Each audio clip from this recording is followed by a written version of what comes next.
Israel ಮತ್ತು America ದಾಳಿಗೆ Iran ಸರ್ವೋಚ್ಚ ನಾಯಕನ ಹತ್ಯೆ. ಆಂಥ್ರೋಪಿಕ್ ಕ್ಲೌಡ್ ಎಐ ಬಳಸಿ ಖಮೇನಿ ಕಥೆ ಮುಗಿಸಿದ್ರ ಟ್ರಂಪ್. ಮಧ್ಯಂತರ ಸರ್ವೋಚ್ಚ ನಾಯಕನಾಗಿ ಅಲಿರೇಜಾ ಅಜಾಫಿ ನೇಮಕ.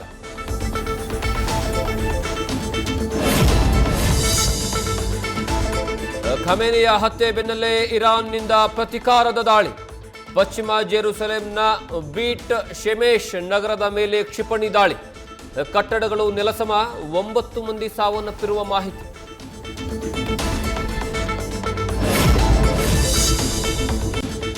ಯುದ್ಧದಿಂದ ಮಧ್ಯಪ್ರಾಚ್ಯ ದೇಶಗಳಲ್ಲಿ ಭಾರತೀಯರಿಗೆ ಸಂಕಷ್ಟ. ವಾಯು ನೆಲೆ ಬಂದಾಗಿ ತವರಿಗೆ ವಾಪಸ್ ಬರಲಾಗದೆ ಪರದಾಟ. ದುಬೈ ವಿಮಾನ ನಿಲ್ದಾಣಕ್ಕೆ ಹಾನಿ, ಮನೆಯಿಂದ ಹೊರಬರದಂತೆ ಎಚ್ಚರಿಕೆ.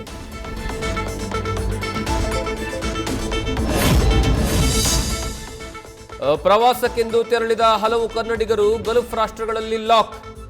ದುಬೈ ಕನ್ನಡಿಗರ ಜೊತೆಗೆ ಮಾತನಾಡಿದ ಸಿಎಂ ಸಿದ್ದರಾಮಯ್ಯ. ಖಮೇನಿ ಆತ್ಮಕ್ಕೆ ಶಾಂತಿ ಕೋರಿ ಟ್ರಂಪ್ ದ್ವಂದ್ವ ನೀತಿಗೆ ಖುದ್ದು ಸಿಎಂ ಖಂಡನೆ.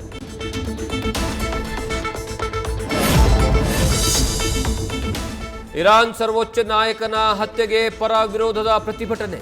ಪಾಕಿಸ್ತಾನದಲ್ಲಿ ಭುಗಿಲೆದ್ದ ಹಿಂಸಾಚಾರ. ಅಮೆರಿಕದ ರಾಯಭಾರಿ ಕಚೇರಿಯ ಮೇಲೆ ಕಲ್ಲೆಸೆತ. ಭಾರತದ ಜಮ್ಮು ಕಾಶ್ಮೀರ, ಕರ್ನಾಟಕ ಸೇರಿ ಹಲವೆಡೆ ಹತ್ಯೆ ಖಂಡಿತ. ನ್ಯೂಸ್ ಫಸ್ಟ್, ನಿರ್ಭೀತಿಯಿಂದ ನಿಮ್ಮ ಪರವಾಗಿ.